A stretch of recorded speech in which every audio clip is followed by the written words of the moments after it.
नमस्कार, पंचनामा न्यूज साठी मी संतोषी जगदाळे आपल्या सर्वांचे स्वागत करीत आहे। आपण पाहत आहात पंचनामा न्यूज। पंचनामा जेव्हा कळेल निकाल नव्हे न्याय मिळेल। आपण पाहूया सविस्तर बातमी। आरल ग्रामस्थांच्या संभाव्य मृत्यूचा पंचनामा न्यूजने घेतलेला हा स्पेशल रिपोर्ट। आरल गावाला गिळण्यासाठी मृत्यूने उघडला आहे भला मोठा जबडा। मृत्यूच्या जबड्यातील आरल ग्रामस्थांची संबंधित लोकप्रतिनिधी व प्रशासनाला दिलेली ही आर्त हाक आणि ही हाक आता किती दूरवर पोहोचते याची सर्वांना आहे प्रतीक्षा।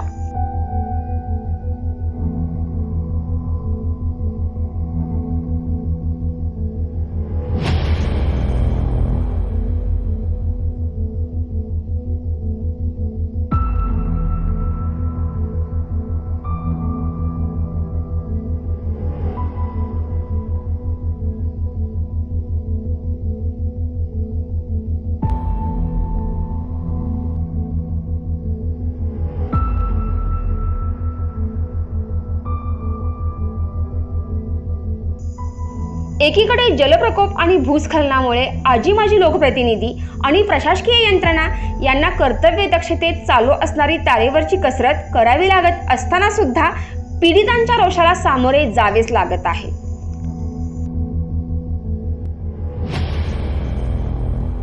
सांगा आजी माजी लोकप्रतिनिधींनो आणि मायबाप सरकार, सांगा आम्ही कसे जगणार?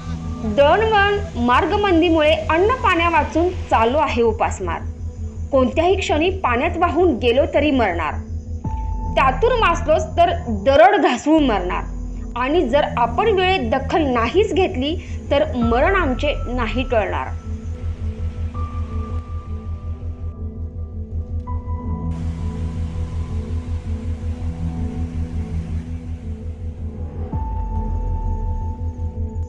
आरल गावाला गिळण्यासाठी मृत्यूने उघडला आहे भला मोठा जबडा। प्राणाची बाजी लावून आमच्या प्रतिनिधींनी टिपला आरल गावच्या संभाव्य मृत्यूचा थरार।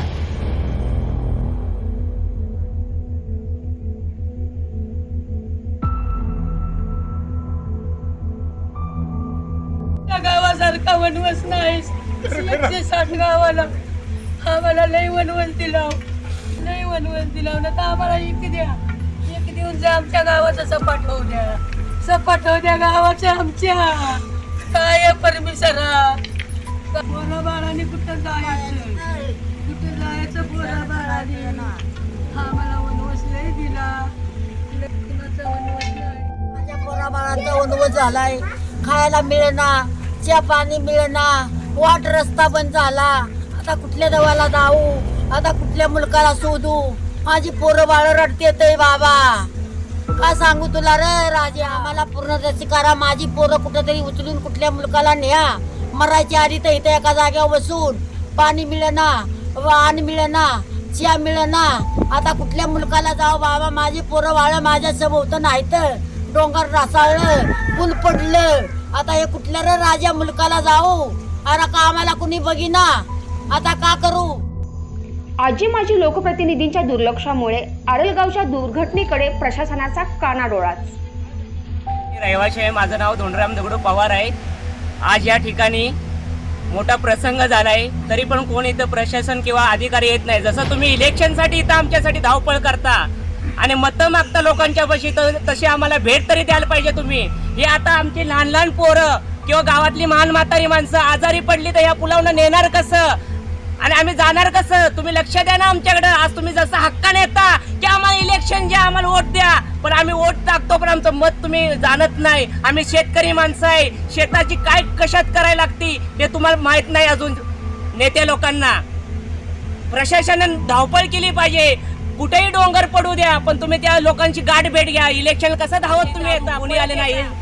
जिथून सुरुवात तुम्ही जिथपासून बघणार तिथपासून सगळे खड्डे खड्डे आहेत, नाळे सगळे गेले, गोरासनी चरायला जमीन हारलेले आहेत, पूर्ण भेगा भेगा गेलेले आहेत। आता असं आमच्या जीवपासून शिव लागते, त्या शिवापासून ते गावापर्यंत पूर्ण भेगा भेगा गेलेले आहेत। तुम्हाला जर बघायचं असेल तर तुम्ही येऊन बघू शकता की आम्ही थापा ठोकणारी माणसं नाही, धरतीमध्ये या डोंगर पठारावरती राहणारी कष्ट करणारी माणसं आहे। आम्ही चुकीचा काही मार्ग सांगणार नाही, तुम्ही येऊन बघून जावा। आणि सत्य परिस्थिती बघा की तो ज्या वेळी आमच्या गावामध्ये एक महिला आजारी पडली, त्या 14 जणांनी डालग्यामध्ये टाकून नेले. हा पण तुम्ही व्हिडिओ बघितला असणार. पण जर आता ही वेळ आली, अचानक पाऊस पडला, तर आम्ही ह्या एखादा लहान मुलगा किंवा एखादी गरोदर महिला जर न्यायची म्हणली तर आम्ही तिला कशी नेणार? काही यंत्र लावा, पण या गावाची सोय तुम्ही झाली पाहिजे. कमसे कम दवाखान्यात तरी जायचं. 16 किलोमीटर आम्हाला चालत जायला. 1960 साली आम्ही कोयना धरणातून उठलेलो आहे. आज त्यावेळेपासून आमच्यावरती काही सुधारणा कोणी केली नाही ना, तर काय सुद्धा नाही. आज आम्ही आई बापाने, आमच्या आई वडिलांनी स्वतःच्या मेहनतीवरती कष्ट करून ही जमीन घेतलेली आहे. ते ही तुकडं वाहून गेले. आता राहिलंय काय? फक्त आम्हाला आत्महत्या करायची वेळ आलेली आहे. ती आमच्यावरती वेळ येऊ देऊ नका. म्हणजे झालं एवढंच सर्वांना माझी कळकळीची विनंती आहे. 2015 सालच्या पंचनाम्याची अजूनही अंमलबजावणी न झाल्याने प्रशासनाने पंचनामे करण्याचे नाटक थांबवावे व तात्काळ अंमलबजावणी करावी. 1960 साली उठून आलेलं आहे गाव हे आरेल गाव पुनर्वसन म्हणणार. त्या टायमाला आरेल औषधी गाव म्हणून होतं तिथं.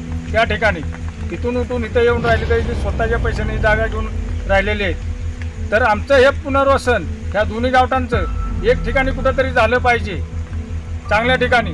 आणि लोकांना हे म्हणजे अशी परिस्थिती आली की दळणवळण वळण नाही. आता 2 दिवस झालं लाट येते, अधिकारी येते, ते अर्ध्यातनं जाते. ते इथं गावात म्हणून कोणी येणार आले का? फक्त तलाठी 1 दिवस येऊन गेले तेवढेच. आणि आता चेकिंगला आली तर तेवढी. ह्या आम्ही काय करायचं याच्यात? हे कधीही दिवस जॉब लागणार तर काय होईना आले, काय केलं पाहिजे? तर आम्हाला दिवशी कुठनं पण यायला पर्याय नाही, चापली कुठनं पण यायला पर्याय नाही. तर सगळं रस्ते वाहून गेलेलं आहे, परश्या वाहून गेलेलं आहे. जवळजवळ 160 फुटाच्या आसपास आड पडलेलं आहेत. तर लोकांना जाण्यासाठी काहीच सोय नाही. पण 2-3 दिवस पावसाचं वातावरण सांगितलं, त्यामुळे आम्ही जीव मुठीत घेऊन राहावं लागतं. दिवसाचं पण जागावं लागतं, रात्रीचं पण जागावं लागतंय.